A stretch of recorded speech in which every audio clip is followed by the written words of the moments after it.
नमस्कार, होममेकर प्रियामध्ये आपलं स्वागत आहे. आज मी बनवणार आहे मावा बर्फी. त्यासाठी आता काय काय साहित्य लागतं दाखवते मी तुम्हाला. हा बघा, अमूलचा मावा मी 1 कप घेतलेला आहे. जवळ 100 ग्रॅम आहे.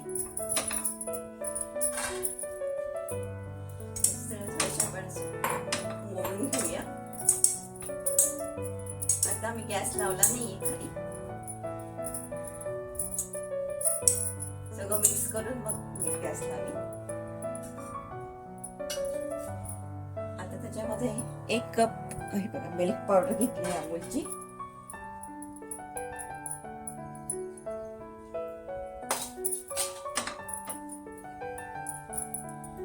हे मिक्स करून घ्या आधी.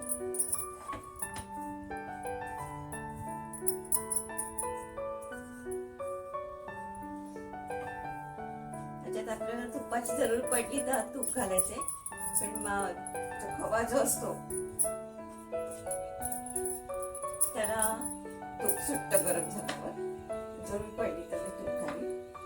आणि हे बघा, हे 1 कप आहे मिल्क मेड. ह्याच्यात साखरेची जरूर नाही, म्हणजे आपल्याला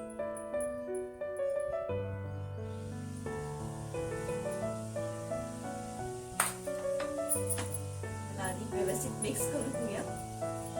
आपण गॅस लावूया. अच्छा, खाली मी गॅस लावून घेतलाय. आता ह्याच्यामध्ये वेलची पूड टाकायची आपल्याला थोडीशी.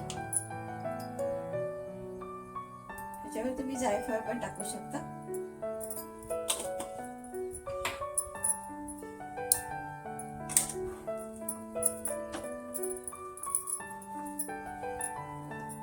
व्यवस्थित मिक्स करून घेतलंय. आपल्याला घट्ट करून घ्यायचं आहे ना.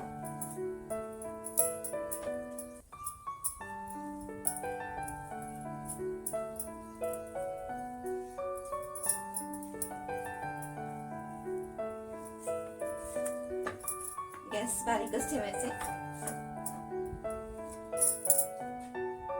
हे बघा, सगळं व्यवस्थित मिक्स झालंय. आता आपल्याला याला गोळा एक बनवायचा त्याचा.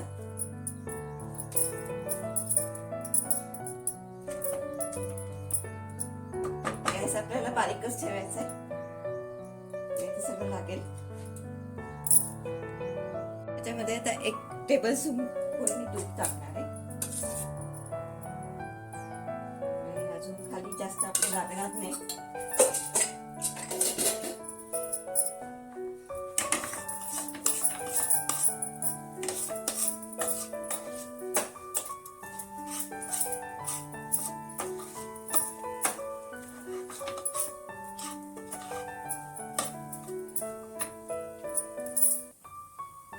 आपली माव्याची पिठी झालेली आहे तयार.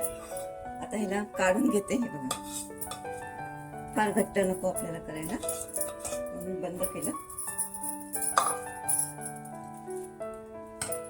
आता हे थापून घेते.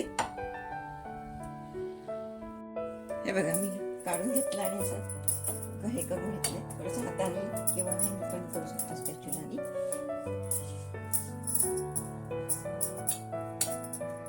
तुम्ही वरखा वगैरे पण लावू शकता चांदीचा. मी आता ह्याच्यात थोडीशी काजू लावते. पिस्ता बदाम पण लावू शकता. अर्धेच तुकडे केलेत मी.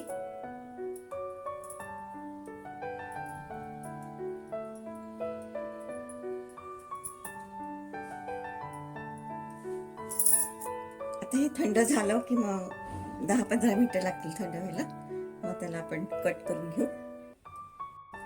आपली मावा बर्फी सेट झालेली तर आहे, पण त्याला 10-15 मिनिटं फ्रीजमध्ये ठेवून देते, म्हणजे जसा परफेक्ट आपल्याला तुकडा पाहिजे. आणि ह्याला तुम्ही 4-5 दिवस फ्रीजमध्ये ठेवू शकता, म्हणजे चांगली राहते फ्रीजमध्ये. बघा, मावा बर्फीचा आपला छान तयार झालेला आहे तुकडा.